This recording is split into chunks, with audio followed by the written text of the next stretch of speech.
ยดอกคูณวันคานี่พอคือคำคือมืดแล้วบ่บันนี่นะ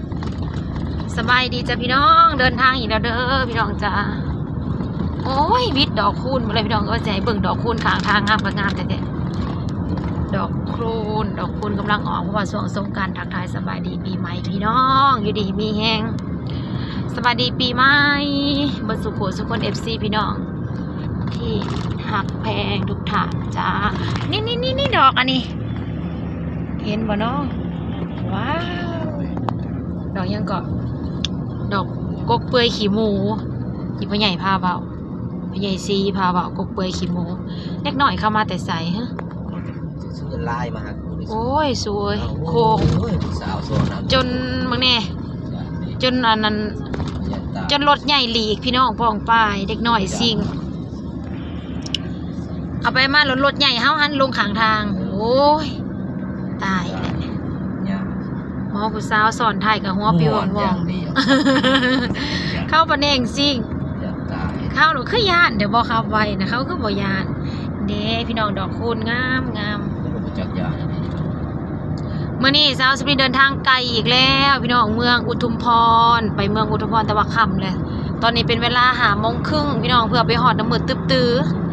ทางกับบดี เพราะว่าเขาก็ไปมาแต่บ้านเบาเตี้ยเนาะบ้านน้องไม้เมื่อนี้มีแต่นักร้องดังเลยพี่น้อง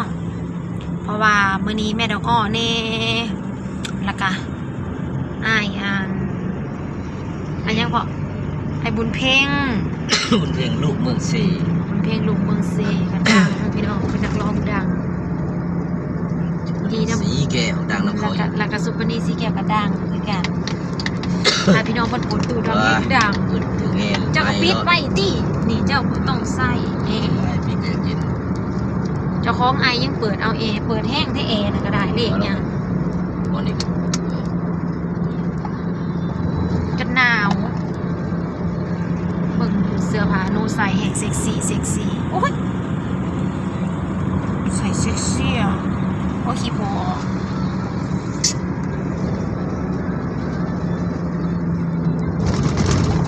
กล้ามใหญ่เป็นมัดแห้งใส่เสื้อโซกะพี่น้องเลยจะที่ใส่แนวใดใส่แมนเบิดทุกแนวทุกแบบนี่ล่ะผ้าแมนบ่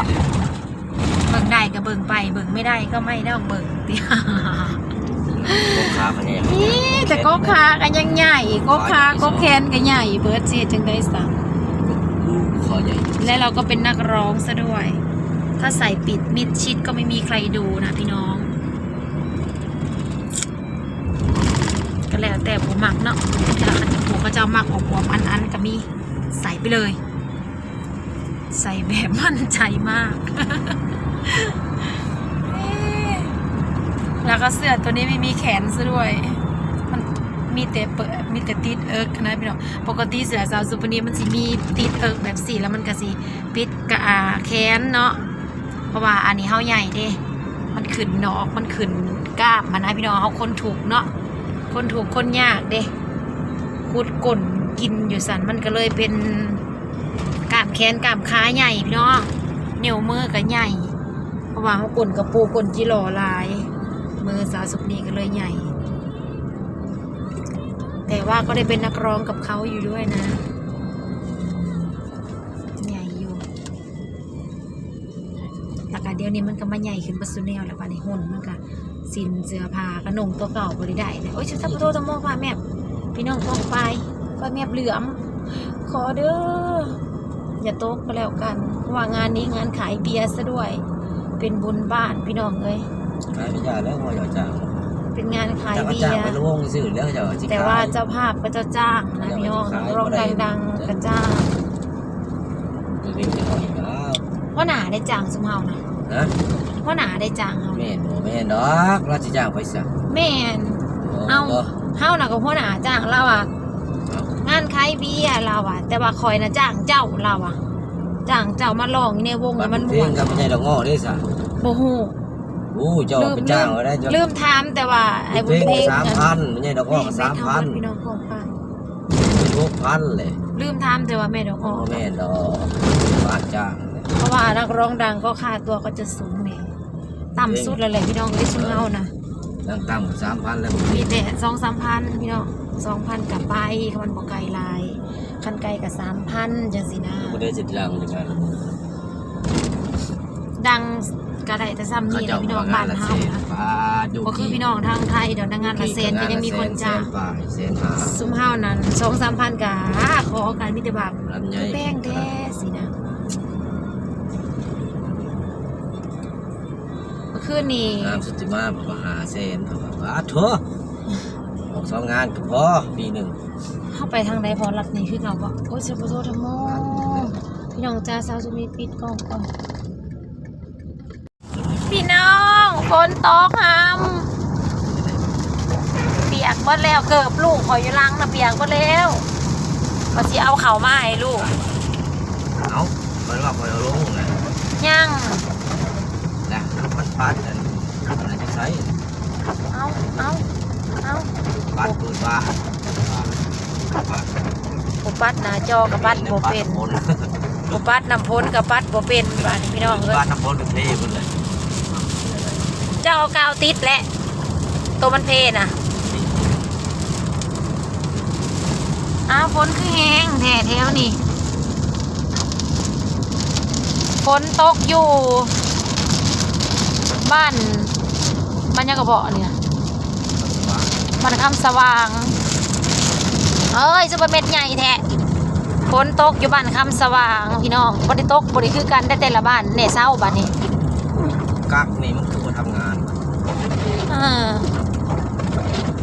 พวกนี้มันสิขาดเลยอันเนี้ยทูให้กระจกสิบอลไล่ซ้ำเนี่ยทุยกระจกก็ได้ นี่บริษัทจะทำงาน เขาบริใส่จักเถื่อเหรอ ห้างมันนี่วะ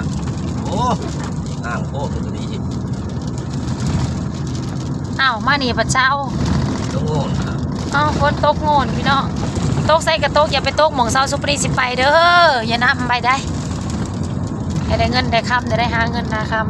ำฝนตกคำแล้วเป็นเวรเป็นกรรมแล้วไปไกลกระดอกนี่เศร้าทางนี้แสดงว่าหมองเขาสิลองฝนตกนี่ฝนจะตกเป็นโง่นค่ะพี่น้องเพราะว่าฟ้ามันกับแมบมัมมองน่าแจ้งมองนี่มืดอยู่สวรรค์นี่ตกฝนน่ะเขาสิออกรักษาพี่น้องเอาทั้งแลนมาเสร็จนี่เอ้ยขอโทษทำโมทำไมหักมาแบบนี้คุณโอ้ยตายแล้ว ทางคนผู้เดียว นอนมึงเอ้ย ก็ได้ว่าสิอ้วยกะไปเล่นเพิ่นแล้วว่าพนักมาเล่นสายหมู่ ของดี เขาเล่นหมู่เสยโอ้ยมันน้ำรถก็ได้พี่น้องปองไปคนขับรถก็ได้ หลายสามคน หอดย่ามอวยแล้วอวยปรับโหลดแมบแล้วก็ฮักเขาโหลด ไปทำเอาได้ อย่ามาได้ลูกเอ้ยคือซีมืดไปทางนั้นเพราะอันนี้เส้นทางนี้ไปหลัก3พี่น้องไปหลัก35ทางหลังก็จะเป็นสวรรณเขตอันนี้จะไปทางหน้าขึ้นตะเวนออกพี่น้อง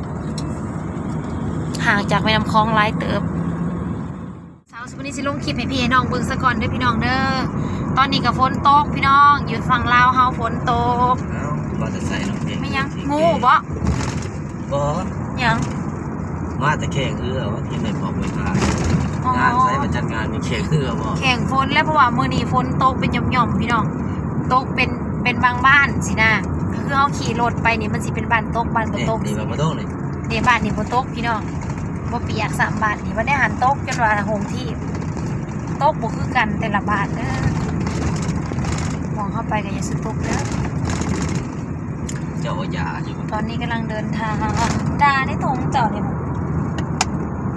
พบผ้ายานะพี่น้องเอ้ยบ่สบายเป็นหวัดเป็นไอ คนรถตัวนอน คนขับรถน่ะเป็นหวัดไข้กินยาน่ะว่าพูดละไอโลด